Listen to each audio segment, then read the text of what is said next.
Selamat datang di channel RA2. Pada kali ini kita melanjutkan pembahasan chapter 115 sampai 118. Setelah mengalahkan Musashino dengan skor 4-2, Ashito, Togashi, Ohtomo, dan Kuroda mendapatkan kepercayaan pelatih Fukuda. Sehingganya mereka dapat bergabung dengan tim A Esperion.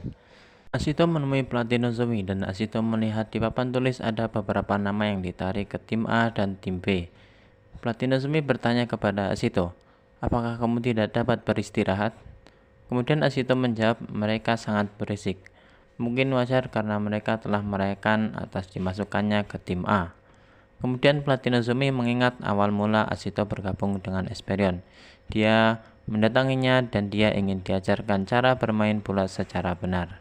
Kemudian pelatih Nozomi bertanya kepada Ashito, "Apakah kamu sudah dengar bahwa kamu bisa kembali lagi ke tim B suatu saat? Aku adalah kepala pelatih dan aku bisa pergi ke tim A dan aku juga dapat memerintahkan sebuah tim. Apakah kamu berpikir sudah selesai belajar dariku? Apa kamu sudah mengerti letak kekuranganmu di mana?" Tapi tetap saja pelatih Nozomi mengucapkan banyak terima kasih kepada Oi. Kemudian pelatih Nozomi menjelaskan bagi pemain tim A Esperion yang tidak bisa berkembang dan beradaptasi maka akan diturunkan ke tim B lagi. Ashito tidak menyangka bahwa secepat itu bisa dipromosikan ke tim A. Maka dari itu Ashito menunduk dan mengucapkan banyak terima kasih ke pelatih Nozomi karena telah membantunya selama ini. Kemudian pelatih Nozomi memberitahu bahwa pelatih Musashino berbicara tentang Ashito. Pelatih Musashino mengatakan kemenangan Esperion berkat nomor punggung 33. Bagaimana mungkin Esperion dapat menemukan orang seperti Ashito, padahal secara teknik hanya 50-50 dan tidak ada yang luar biasa secara fisiknya. Biasanya pemain seperti itu akan tersingkir dari kandidat pemain yang lain. Meskipun Esperion dapat menemukan bakat tak terlihat dan mendapatkannya, pelatih Satake yakin di tim junior Jepang pasti ada yang memilikinya dan salah satunya yaitu Ashito. Tapi pelatih Satake merasa bahwa Musashino tidak akan bisa mendapatkan pemain seperti itu karena adanya kendala finansial dalam tim Musashino. Dalam hatinya, pelatih Satake tidak mau menjadikan itu sebagai alasan. Pelatih Nozomi memuji perkembangan Ashito yang sangat cepat dan luar biasa. Akan tetapi pelatih Nozomi mengingatkan bahwa di tim A tidaklah mudah. Banyak pemain yang dipromosikan ke tim A, akan tetapi di sana tidak bisa melakukan apa-apa, maka akan langsung diturunkan kembali ke tim B. Kemudian pelatih Nozomi memberi saran agar Ashito tidak terlalu gugup dan takut untuk memulai latihan.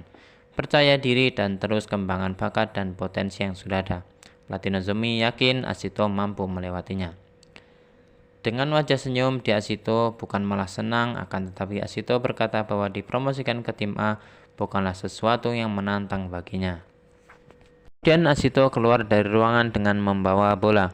Di suatu jalan, Ashito sedikit terbayang pertandingan melawan Musashino, sehingga dia tidak sadar hujan telah turun. Tiba-tiba datanglah Hana dengan sepedanya.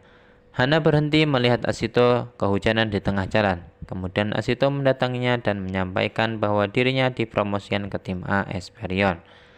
Wajah Hana terlihat senang dan memerah. Seketika itu langsung memeluk Ashito. Mungkin Hana memeluk dengan tujuan memberikan selamat kepada Ashito, tapi Hana hanya mencoba menutupi dengan berkata, "Aku hanya bercanda." Kemudian Hana berpamitan ke Ashito, dia akan segera pulang. Baru beberapa langkah, hujan turun sangat deras dan akhirnya mereka berdua meneduh di halte bis terdekat. Hana terburu-buru ingin mencari pelatih Fukuda, namun Ashito menahannya karena hujan masih belum reda. Ashito bertanya kepada Hana, "Apakah sesayang itu dirimu kepada pelatih Fukuda?" Kemudian Hana menjelaskan kenapa dia sangat menyayangi pelatih Fukuda. Bahkan pas kecil Hana mempunyai impian menjadi istrinya. Hana bercerita di waktu kecil ketika belum mengenal sepak bola. Dia melihat gol pelatih Fukuda di Camp Nou. Saat itu lawannya adalah Barcelona, tim terbaik di dunia. Dan yang dicetak adalah 2 gol karena mencetak gol di Eropa sudah termasuk pemain yang luar biasa. Hana hanya menonton sekali saja membuat hatinya merasa senang dan gembira. Namun jika pelatih Fukuda tidak cedera, mungkin karir sepak bolanya akan terus bersinar di kancah dunia. Kemudian Ashito mengatakan bahwa dirinya akan memberikan yang terbaik dengan syarat Hana terus mendukungnya dari pinggir lapangan. Hana sedikit takut dengan ungkapan Ashito karena Hana tidak mau Ashito mengalami hal yang sama seperti pelatih Fukuda. Kemudian Asito mengomel panjang dan gak jelas. Tiba-tiba Hana membuka rambut di kening Asito dan menciumnya. Asito hanya melongo dan Hana langsung pergi meninggalkannya. Di Stadion Vietnam, Esperion mampu menang dan menduduki puncak klasemen dalam ajang Asia Champions League. Kuribayashi menjadi pemain termuda dalam pertandingan yang digelar di Vietnam tersebut. Semua penonton dan wartawan mengharapkan Kuribayashi dapat memecahkan rekor pencetak gol termuda, namun hal itu tidak terjadi. Kuribayashi tampil baik dan luar biasa, tapi anehnya pelatih Guaruja mengumumkan masa pelatihannya di senior berakhir sekarang, dan yang meminta adalah pelatih Fukuda sendiri. Di sebuah kantin Yoshitsune Kenta, Kapten Esperion tahun ketiga, dia merasa kesal karena tidak bisa istirahat dengan tenang, apalagi sebentar lagi waktu latihan akan segera dimulai. Kemudian Kiriki Yauchi memberikan sebuah koran tentang kabar kembalinya Kuribayashi kembali ke tim muda Esperion. Yoshitsune sedang serius membaca, ternyata muncul di sampingnya Kuribayashi juga sedang membaca. Semua tampak kaget atas kehadirannya. Yoshitsune senang dan memeluk Kuribayashi karena dia telah bergabung ke tim A Esperion lagi. Kuribayashi langsung bertanya ke mereka, di mana pelatih Fukuda? Temannya menjawab, pelatih Fukuda di ruang lobi bersama Akutsu. Belum sempat beranjak ke sana, pelatih Fukuda dan Akutsu mendatanginya lebih duluan. Kemudian Kuribayashi bertanya ke pelatih Fukuda apa alasan memanggilnya ke tim A Esperion. Pelatih Fukuda hanya menjawab itu hanya intuisi yang dirasakannya. Kemudian pelatih Fukuda menjelaskan bahwa sekolah SMA yang sekarang sangat bagus dan kuat. Bahkan Esperion menduduki klasemen kedua. Tapi alasan yang lain dan alasan yang lebih besar adalah Kuribayashi harus sedikit lebih tenang. Pelatih Fukuda melihat Kuribayashi bermain sangat luar biasa di ACL, tapi pelatih Fukuda mengatakan yang biasa dilakukan Kuribayashi adalah bermain dengan satu sentuhan. Dan di ACL kemarin dia bermain 2 sentuhan. Pelatih Fukuda menilai tujuan Kuribayashi adalah agar permainannya dilihat semua orang menarik dan menyukai gaya bermainnya.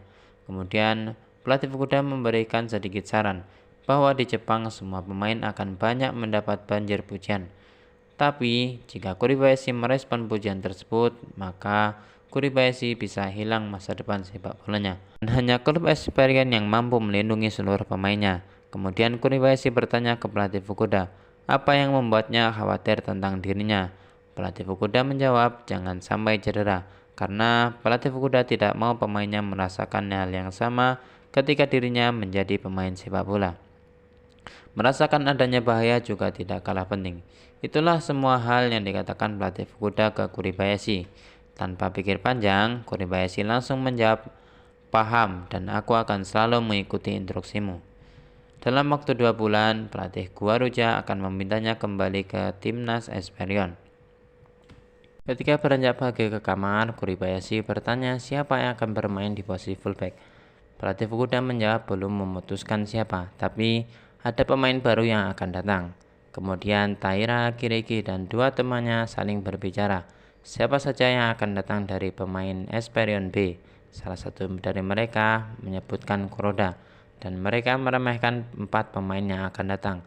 Mereka mengira sehari latihan di tim A akan langsung kembali ke tim B Esperion.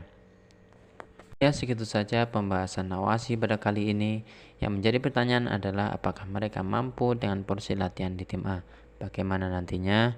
Cukup kita nantikan di pembahasan chapter pekan depan. Jangan lupa like, subscribe, dan komen ya. Terima kasih.